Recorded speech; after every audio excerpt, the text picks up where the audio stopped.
Hello' friends, মই তফাজুল। আপোনালোকে চাই আছে আমাৰ চেনেল TH Tech। আপোনালোক সকলোকে স্বাগতম জনাইছোঁ আজিৰ এই ভিডিঅ'টোলৈ। বন্ধুসকল, মই যে আপোনালোকক শিকাম কেনেদৰে আপোনালোকে আপোনালোকৰ মোবাইলৰ সহায়ত হেল্থ ID কাৰ্ডখন বনাব পাৰিব সম্পূৰ্ণ বিনামূলীয়াকৈ।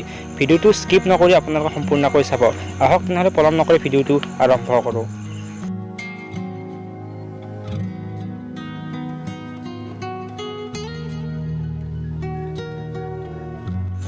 প্ৰথমতে আপোনাৰ মোবাইলৰ ক্ৰোম ব্ৰাউজাৰটো অপেন কৰি ল'ব আৰু তাত চাৰ্চ কৰিব healthid.ndhm.gov.in/register। চাৰ্চ কৰি লোৱাৰ পিছত এনেকুৱা এখন পেজ খোল খাব আৰু আপুনি ওপৰত থকা তিনিটা ডটত ক্লিক কৰি ডেস্কটপ সাইট কৰি ল'ব ক্ৰোম ব্ৰাউজাৰটো। তাৰপিছত মই আপোনাক জুম কৰি দেখাই দিছোঁ। ইয়াত এলাৰ্ট দিয়া আছে। ইয়াত বহুকেইখন ষ্টেটৰ নাম আছে, কিন্তু অসমৰ নাম নাই। অসমৰ নামটো কেনেকৈ আনিব লাগে মই আপোনালোকক সম্পূৰ্ণকৈ দেখাই দিম। তাৰপিছত কণ্টিনিউত ক্লিক কৰি দিয়ক। যিহেতু সকলোৰে আধাৰ কাৰ্ড নাথাকে, গতিকে জেনেৰেট ভিয়া আধাৰৰ তলত যিটো ক্লিক হেয়াৰ লিখা আছে তাত ক্লিক কৰি দিব। আধাৰ কাৰ্ড নোহোৱাকৈ কেনেকৈ বনায় এইটো আপোনাক মই দেখাই দিম। এতিয়া আপোনাৰ লগত থকা মোবাইল নাম্বাৰটো দি দিব। সেই মোবাইল নাম্বাৰটোৰ এটা OTP আহিব। OTPটো আপুনি বহাব লাগিব। নাম্বাৰটো দিয়াৰ পিছত তলফালে যাব, তাত I agree লিখা আছে, তাত টিক মাৰ্ক দিব। তাত ইয়াত লিখা আছে I am not a robot, তাতটো ক্লিক দিব, টিক মাৰ্ক দিব। তাত ছাবমিটত ক্লিক কৰি দিব। ক্লিক কৰাৰ পিছত এটা OTP আহিব। আপোনালোকে OTPটো ইয়াত বহাই দিব। মই আপোনালোকক দেখাই আছোঁ। মই যেনেকৈ কৰিছোঁ ঠিক তেনেদৰে কৰিব। তাৰপিছত ছাবমিটত ক্লিক কৰি দিব। ছাবমিটত ক্লিক কৰি দিয়াৰ পিছত এনেকুৱা এখন ফৰ্ম আহিব। ফৰ্মখন ফিল আপ কৰিব লাগিব। প্ৰথমে আপোনাৰ ফাৰ্ষ্ট নেমটো লিখি ল'ব। মিডল নেম যদি আছে দিব, নহ'লে নালাগে। তাৰপিছত লাষ্ট নেমটো লিখি দিব। তাৰপিছত আপোনাৰ ডেট অফ বাৰ্থটো চিলেক্ট কৰি ল'ব। প্ৰথমতে ডে চিলেক্ট কৰিব, তাৰপিছত মান্থ চিলেক্ট কৰিব আৰু শেষত বছৰটো চিলেক্ট কৰি ল'ব।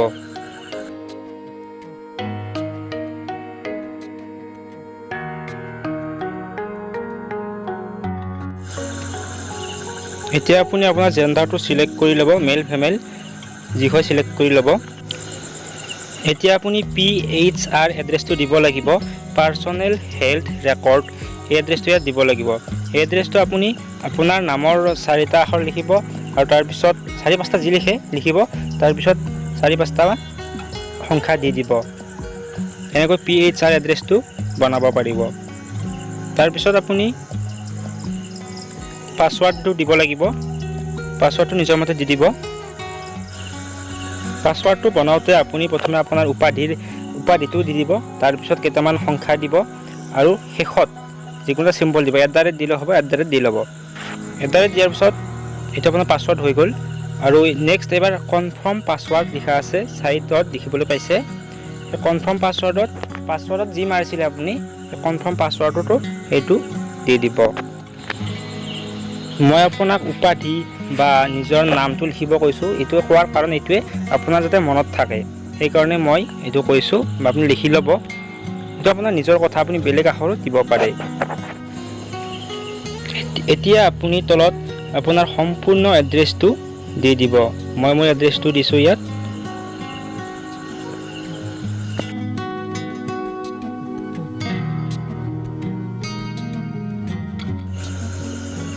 এড্ৰেছটো দিয়াৰ পিছত তলত যিকোনো এখন ষ্টেট চিলেক্ট কৰি ল'ব। ছাইডত থকা চিম্বলত ক্লিক কৰি যিকোনো এখন ষ্টেট চিলেক্ট কৰি ল'ব। প্ৰথমতে আপোনালোকে এনেকৈ বনাব লাগিব আৰু শেষৰ ফালে মই দেখাই দি আছোঁ কেনেদৰে এই ষ্টেটটো চেঞ্জ কৰিব পাৰি, মইতো দেখাই দি আছোঁ।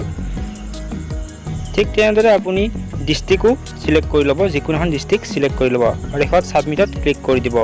আপোনাৰ ইয়াত কংগ্ৰেচুলেশ্যন লিখা গৈছে, মানে আপোনাৰ কাৰ্ডখন হৈ গ'ল। এতিয়া তলত ডাউনলোডৰ অপশ্যন আহিছে, কিন্তু আপোনালোকে ডাউনলোড নকৰিব, কাৰণ আপোনালোকৰ ষ্টেট আৰু ডিষ্ট্ৰিক্ট ভুল হৈ আছে। এইটো কেনেকৈ শুদ্ধ কৰিব লাগে মই দেখাই দি আছোঁ। আপোনালোকে লেফ্ট ছাইডে চাব, ইয়াত মাই একাউণ্ট বুলি লিখা আছে। মাই একাউণ্টৰ কাষত থকা চিম্বলত ক্লিক কৰি দিব।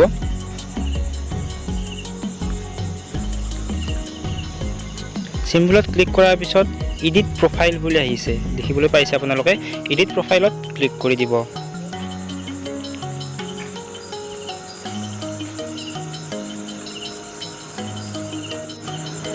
এতিয়া সোঁফালে ৰাউণ্ডৰ ভিতৰত ক্লিক টু আপলোড লিখা আছে, তাত ক্লিক কৰি আপুনি এটা ফটো চিলেক্ট কৰি ল'ব আৰু চাব ফটোটো 100 KB যাতে কম হয়।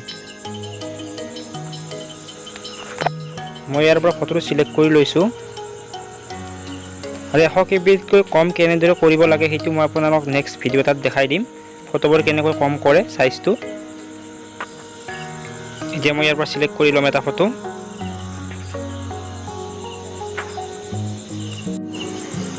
আপোনালোকে যদি কিবা বুজি নাপায় তেনেহলে মোক কমেন্ট বক্সত কমেন্ট কৰি জনাব মই আপোনালোকক সকলোবোৰ বুজাই দিম সকলোবোৰ আনসাৰ দিবলৈ চেষ্টা কৰিম এতিয়া ইয়াত ভালদৰে চাই ল'ব আপোনাৰ কি ভুল হৈছে গোটেইখিনি ইয়াত শুদ্ধ কৰিব পাৰিব তলফালে আপোনাৰ ইমেইল এড্ৰেছটো দি দিব যদি আছে দিব নহলেও কথা নাই তাৰপিছত আপোনাৰ ষ্টেটটো দি দিব ইয়াত যেটো ষ্টেটটো ভুল হৈ আছে ষ্টেটটো দি দিব ইয়াৰ পৰা সিলেক্ট কৰি মই আসাম সিলেক্ট কৰি দিছো ইয়াৰ পিছত আপোনাৰ ডিস্ট্ৰিক্টটো সিলেক্ট কৰি ল'ব সাইডত থকা সিম্বলত ক্লিক কৰিব আৰু সিলেক্ট কৰি ল'ব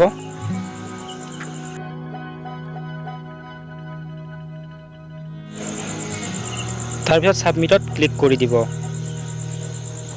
আৰু আপোনাৰ হেল্থ আইডি কাৰ্ডখন হৈ গ'ল কংগ্ৰেচুলেশ্যনছ লিখা গৈছে হৈ গ'ল এতিয়া আপোনালোকে ডাউনলোড কৰিব পাৰিব তলত ডাউনলোডৰ অপচনটো দিয়াই আছে তাত আপোনালোকে ক্লিক কৰি এইটো ডাউনলোড কৰি ল'ব পাৰিব আৰু কম্পিউটাৰত গৈ প্ৰিন্ট কৰি ল'ব এতিয়া ডাউনলোড ক্লিক কৰি দিয়ক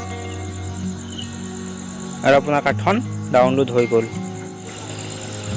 ভিডিঅ'টো যদি ভাল লাগিছে তেনেহলে লাইক কমেন্ট আৰু শেয়াৰ কৰি দিব আৰু এনেকৈ নতুন ভিডিঅ'বোৰ পাই থাকিবলৈ প্লিজ মোৰ এই চেনেলটো সাবস্ক্ৰাইব কৰি দিব আজিলৈ ইমানেই জয় আই অসম